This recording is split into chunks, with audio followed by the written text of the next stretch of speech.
The Married Man. When I was 16, I got my first steady boyfriend.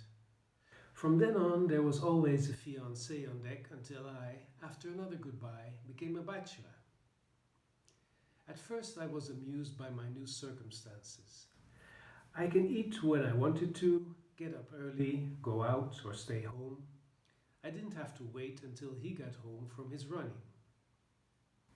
If I wanted to go on holiday, I could book without discussing when we'd leave, where to, and if he could cycle there.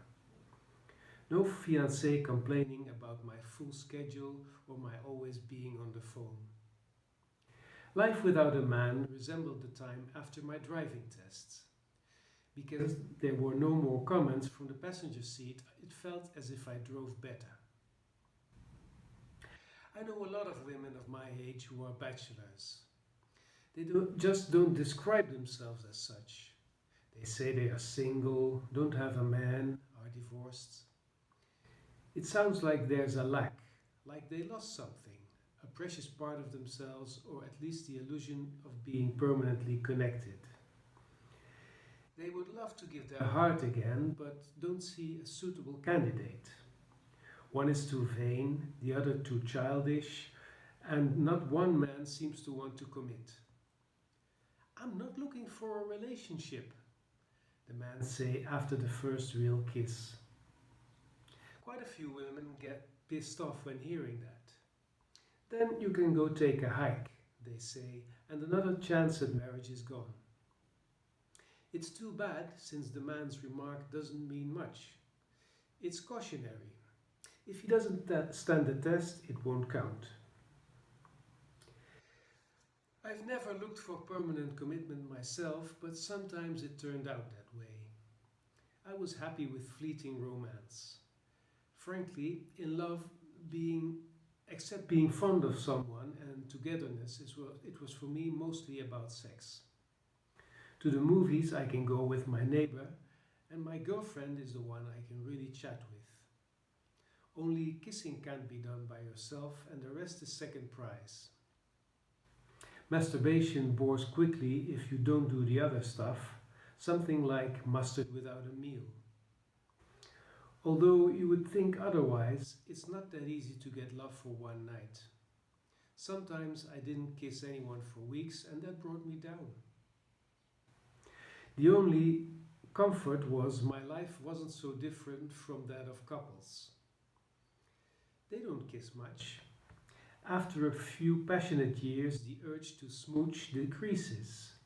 People in a long relationship just hug when coming or going and kiss casually after making love, which doesn't happen as often as they'd like.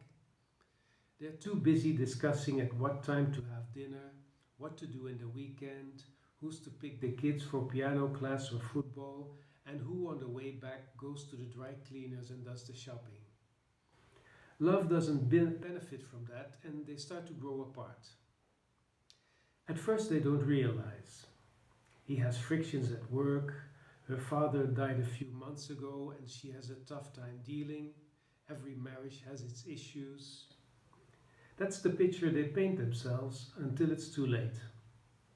By then they're living worlds apart, and when someone drifts by who is not cantankerous but sweet, it all goes wrong. It was never the intention to cheat, only one day the bruised husband finds himself pants down in somebody else's arms. My arms. As hard as it was to find a man who was a bachelor, just like me, and also looking for enjoyment, so easy it was to hoodwink a married man. You only had to gently shake the tree and the ripe apples fell. They were generous and eager in bed. They were entertaining, like they hadn't had the opportunity to show what they could do for years, like nobody ever listened. They talked. They wanted to exchange views on books, on religion, and on politics. They listened attentively. I can't talk to my wife like that. They said, we don't communicate.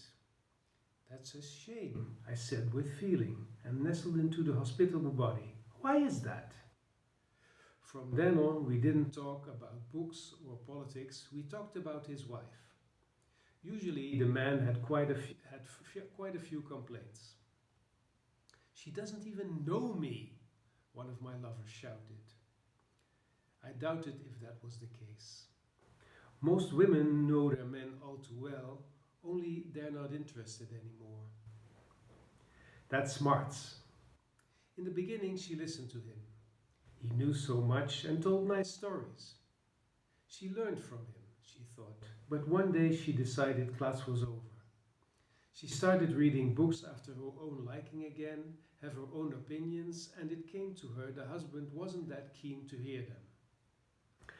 As time went by, he more obviously dived into the newspaper when she opened her mouth. In bed, he skipped the hard parts. A sullen silence ruled the house. That's why it's so easy to steal a married man. If you're sweet to him, he folds. Only the thing doesn't keep. Even though a married man cheats and finds comfort with another woman, he doesn't want another woman. He wants his own wife. He knows it himself. He complains about his wife because he desires her, not the disdaining pickled onion she is now, but the woman who was once in love with him. If only love was what it used to be, he thinks. Because couples love their marriage even if they don't love each other passionately anymore, they do their best to make things work. They go to couples therapy and learn to work on their relationship. I've never done that. I look at talking about the relationship as too high a mountain to climb. Couples talk is so discouraging. It's about mutual insufficiency, and always the conclusion is you have to take one another as you are. After that slim finding, things usually get somewhat better, but still, it's a dented out car. I prefer working on other people's relationships. As a trade for the joy someone else's husband brings me, I attentively listen to the stories about his marriage. I think about the problems and look for possible solutions. Sometimes it even works. The illegal outing with me starts something. I had an art teacher for a lover for a while. He'd wanted to become an artist, but when he got a family, went into teaching to feed his 3 children. His life turned out less exciting than he'd planned. Also, he sneakily looked down on his wife who read women's magazines and took yoga classes. Would you want to be married to me? I asked one afternoon when resting after what he called a teacher's meeting at home. He looked at me shocked. Well, no, he answered hesitantly. Why not? I asked. He blushed boyishly. Because you wouldn't iron my shirts, he grinned. And still, I find it nice to be looked after. Suddenly, he saw a reason to be married and stay married. I thought it a valuable insight. Morally, it's not right to take pleasure in another's husband, but if it improves their relationship, it's less objectionable. I've seen many love relationships in my time and watched the parade with a frown. One woman snaps at her man, the other only commands. There are women who cry instantly when they don't get their way, others talk all the time. Their husbands aren't much better. At home they're silent as the grave or sit at their laptops for hours. They go to birthdays or parties sighing, ending up standing in the corner like a totem pole with a grudge.